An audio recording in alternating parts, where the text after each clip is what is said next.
जय स्वामीनारायण।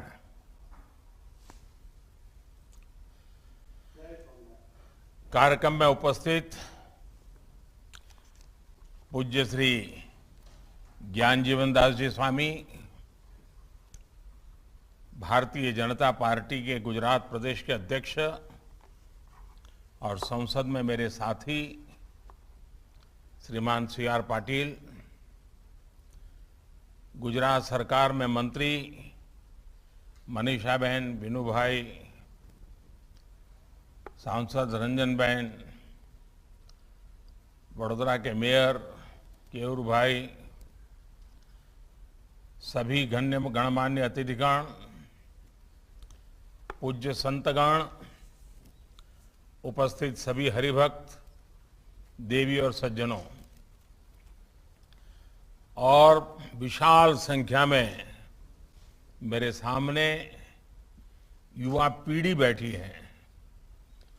ये युवा झोम, युवा जुस्सा, युवा प्रेरणा, आप सबको मेरा प्रणाम। जय स्वामीनारायण।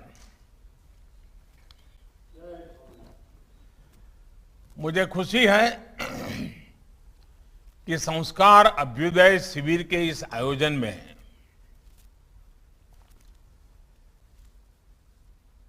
आज मुझे जुड़ने का अवसर मिले, ये अपने आप में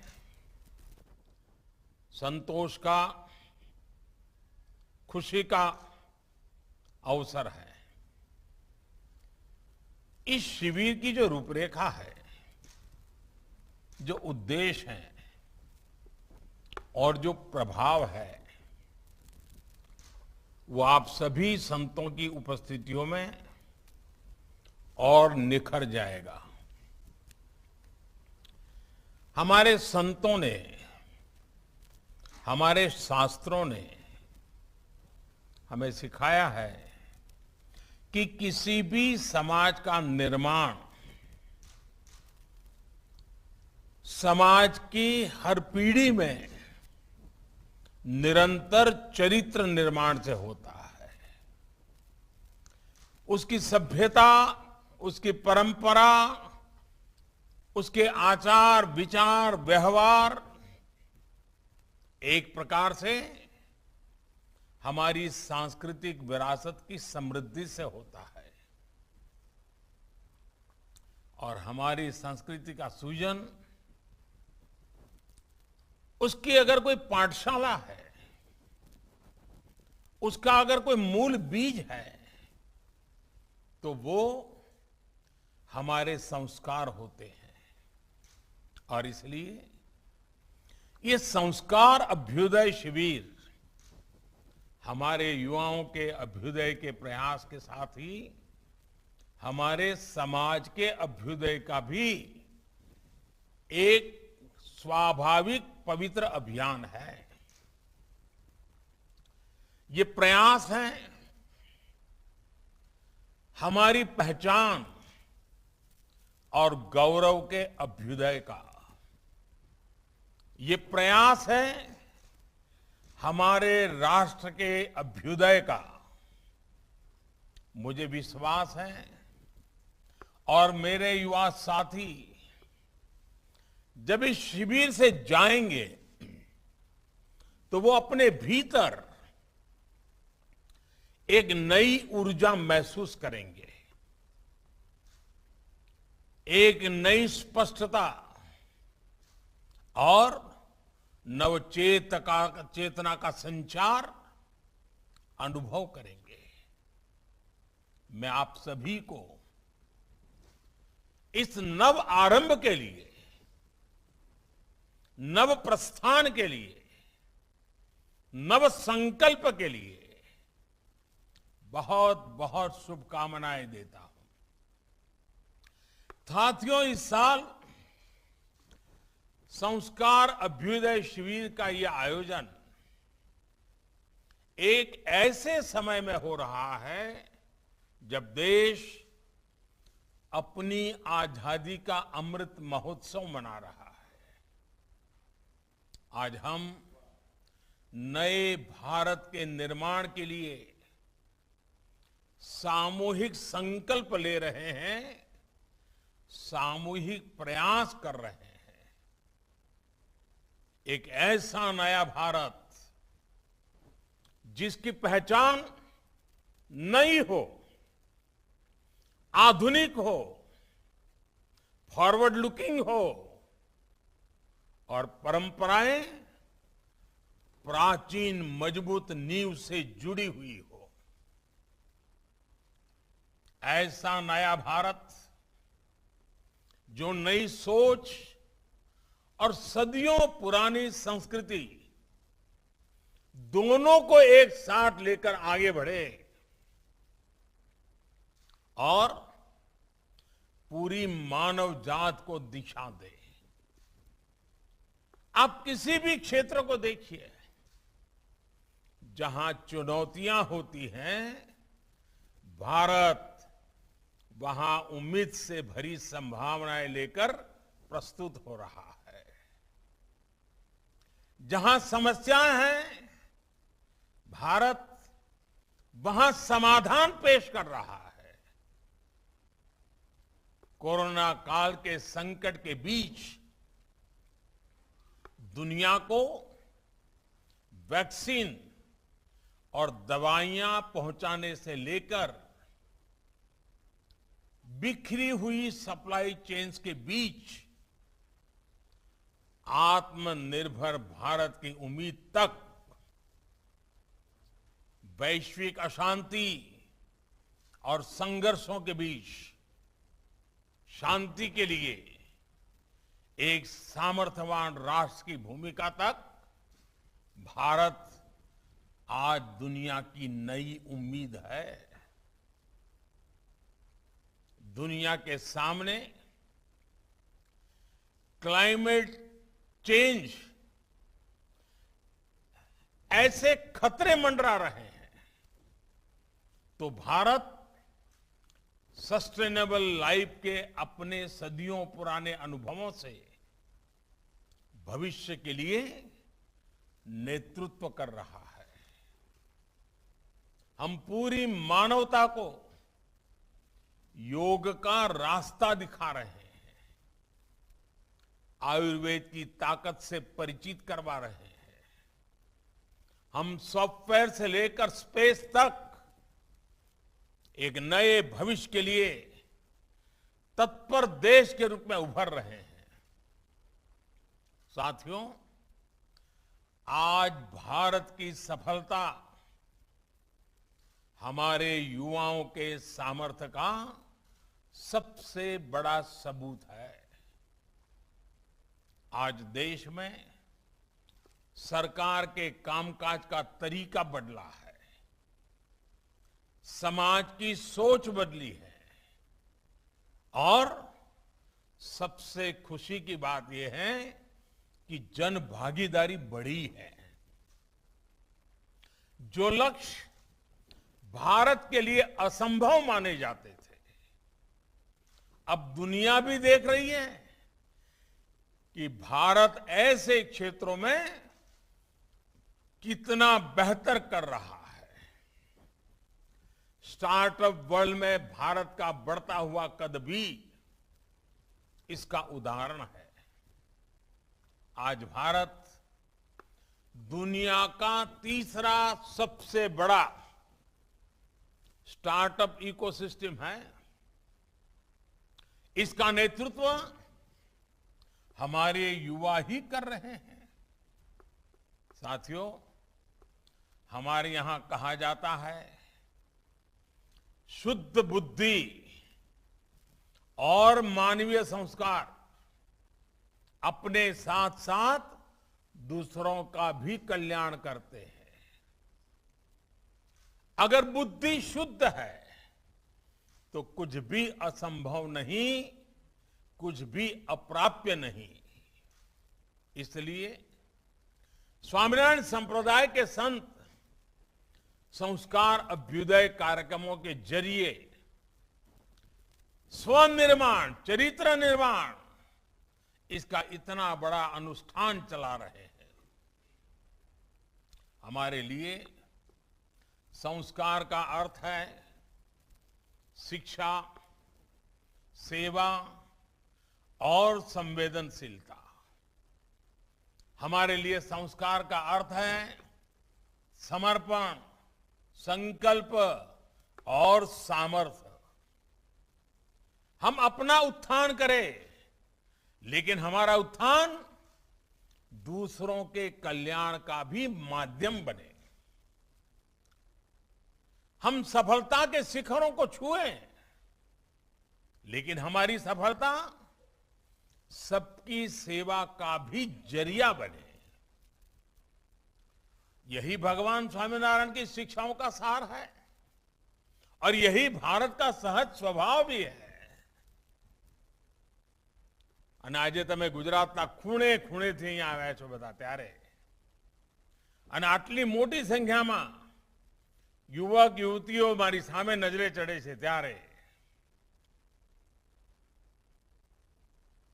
મને પણ એમ થાય કે વડોદરા રૂબરૂ ગયો તો સારું થાત, તમને બધા રૂબરૂ મળ્યો તો ઓર મજા આવત, પણ સમયની મુશ્કેલીઓ હોય છે, સમયના બંધનો હોય છે, એના કારણે પહોંચાતું નથી હોતું। અમારા જીતુભાઈ મુસ્કરાઈ રહ્યા છે બરાબર। બહુ સ્વાભાવિક છે, કારણ કે વડોદરાનો મારો ખાસો બધો સમય વડોદરામાં મને વિતાવવાનો મોકો મળ્યો છે ભૂતકાળમાં।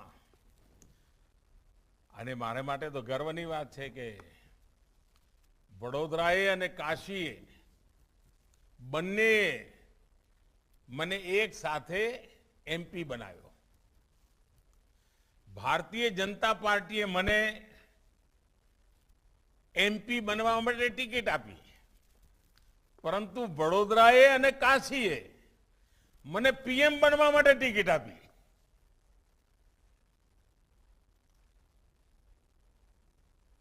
એટલે આપ કલ્પના કરી શકો છો કે વડોદરાનો નાતો કેવો રહ્યો છે। જ્યારે વડોદરાની વાત આવે એટલે અનેક બધા દિગ્ગજોની યાદ આવે।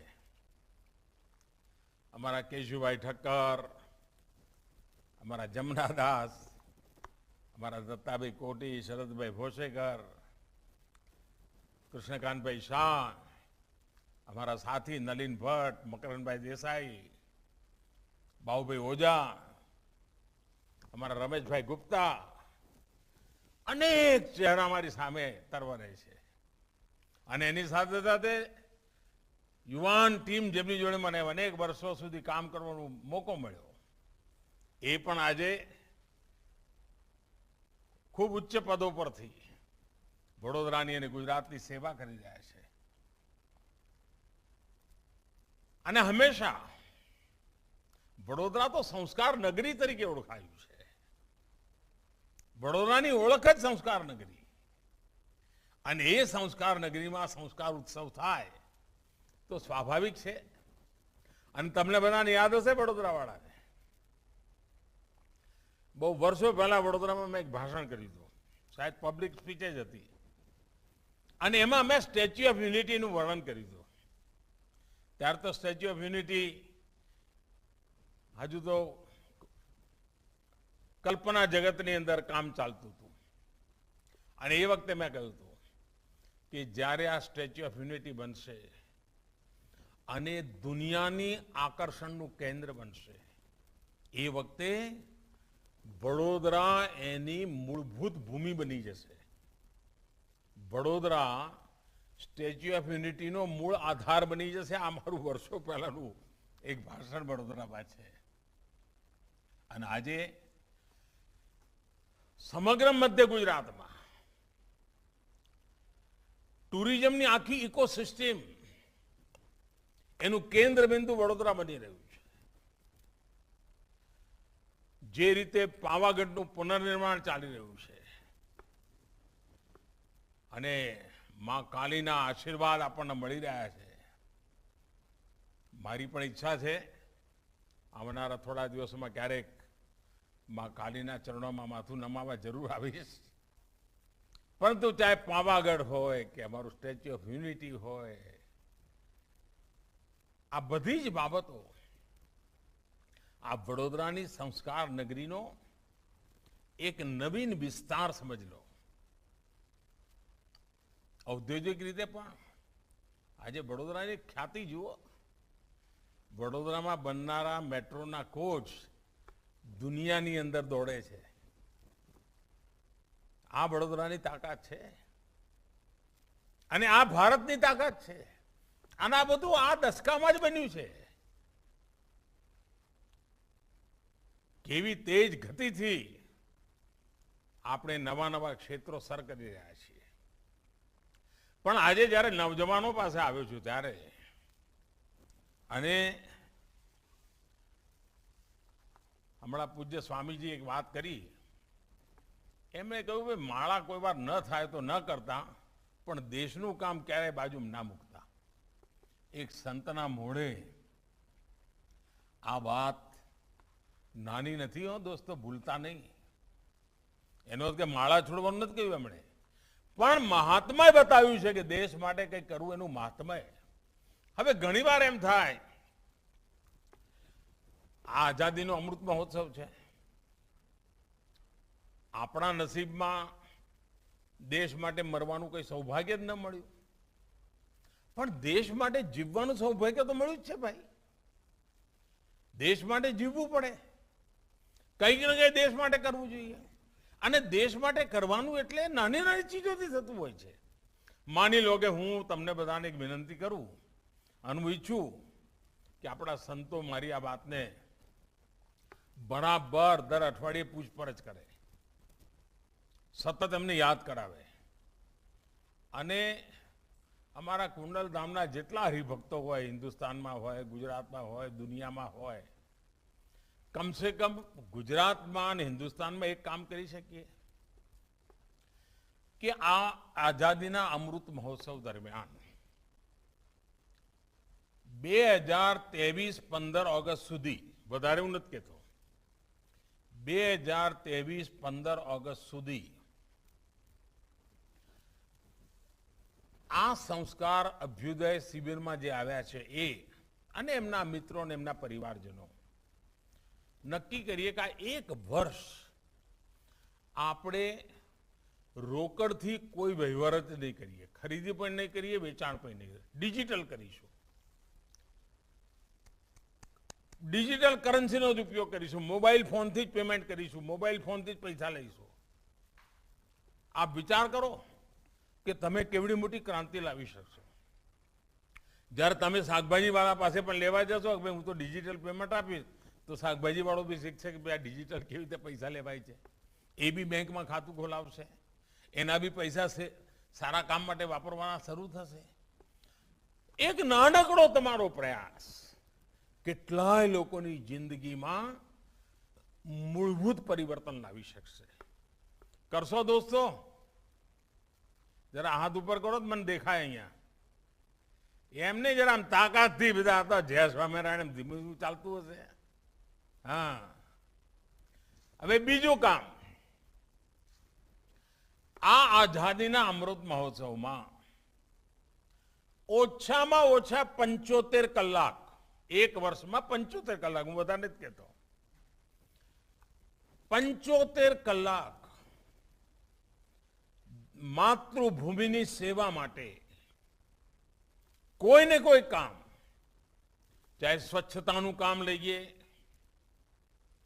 ચાહે કુપોષણમાંથી બાળકોને મુક્ત કરાવવાનું કામ લઈએ, ચાહે પ્લાસ્ટિકના કચરાથી લોકો પ્લાસ્ટિક ન વાપરે, સિંગલ યુઝ પ્લાસ્ટિકમાંથી મુક્તિ મેળવે એનું અભિયાન ચલાવીએ. કોઈને કોઈ એવું કામ આપણે કરીએ અને આ વર્ષમાં 75 કલાક એના માટે આપી શકીએ.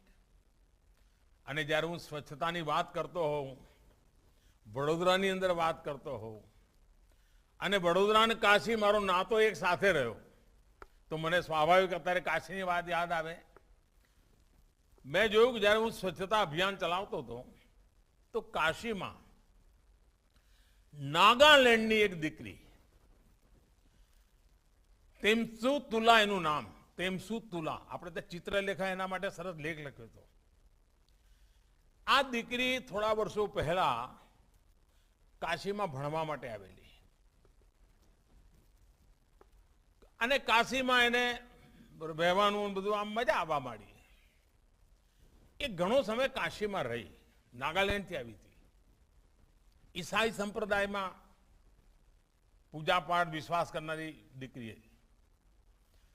પણ જરા સ્વચ્છતાનું અભિયાનનું આવ્યું તો એકલી કાશીના ઘાટ સાફ કરવા માંડી. ધીરે ધીરે ધીરે અનેક નવજવાનો જોડાતા ગયા અને લોકો જોવા આવતા હતા કે આ ભણેલા ગણેલા જીન્સના પેન્ટ પહેરેલા દીકરા દીકરીઓ આટલી બધી મહેનત કરે છે. અને પછી તો કાશી આખું જોડાવા માંડ્યું. આપ વિચાર કરો કે જ્યારે આપણે નાગાલેન્ડની એક દીકરી કાશીના ઘાટ સાફ કરતી હોય, મનમાં કલ્પના કરો કે અંતર મનને કેટલી મોટી અસર કરી જાય. અને આપણા જ્ઞાનજીવનદાસજી મહારાજ હમણાં જ કહ્યું કે ભાઈ સ્વચ્છતાની બાબતમાં આપણે નેતૃત્વ કરવું જોઈએ. આપણે આ જવાબદારી માથે લેવી જોઈએ. દેશભક્તિના આ જ બધા કામો છે. હવે તો હું પાણી બચાવું એમાં પણ દેશભક્તિ છે, હું વીજળી બચાવું એમાં પણ દેશભક્તિ છે. આઝાદીના અમૃત મહોત્સવમાં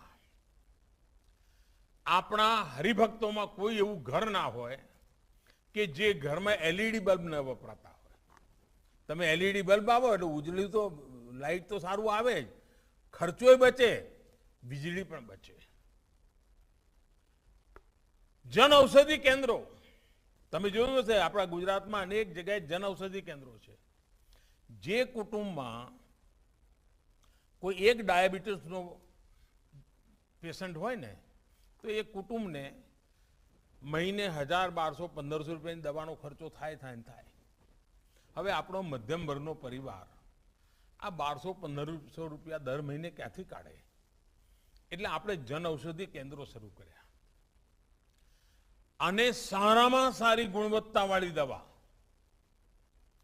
જેનો ખર્ચો 1200-1500 રૂપિયા મહિને થતો હોય, માંડ કરીને 100-150 રૂપિયા એનું કામ પતી જાય ને એને પૂરતી દવા મળે. આના માટે જન ઔષધિ કેન્દ્રો ખોલ્યા છે.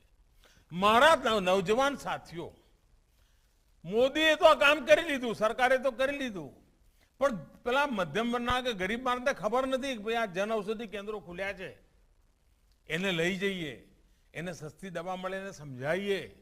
તમને આશીર્વાદ આપશે કે નહીં આપે? અને આનાથી મોટા સંસ્કાર કયા હોય? એટલે એવા કામો આપણે જો સહજ રીતે કરીએ, દેશભક્તિ એમાં ભરપૂર છે ભાઈઓ. દેશભક્તિ માટે આનાથી કંઈ જુદું કરીએ તો જ દેશભક્તિ, એવું નથી હોતું. આપણા સહજ જીવનમાં સમાજનું ભલું થાય, દેશનું ભલું થાય, અડોશી પડોશીનું ભલું થાય.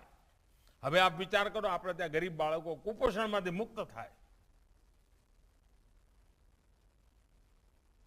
આપણું બાળક સ્વસ્થ હશે ને તો આપણું રાજ્ય, આપણો દેશ સ્વસ્થ બનશે.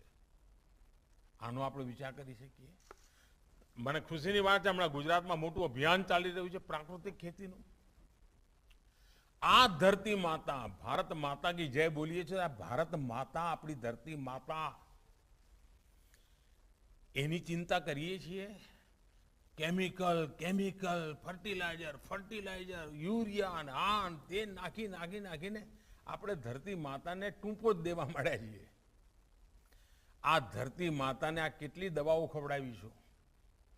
અને એનો ઉપાય છે પ્રાકૃતિક ખેતી. ગુજરાતમાં પ્રાકૃતિક ખેતીનું અભિયાન ચાલ્યું છે, ગાય આધારિત ખેતીનું અભિયાન ચાલ્યું છે. તમે બધા નવજવાનો એવા છો કે જેમનું કુટુંબ ખેતી સાથે જોડાયેલું છે, ગામડા સાથે જોડાયેલા કુટુંબના તમારામાંથી મોટા ભાગના લોકો છો.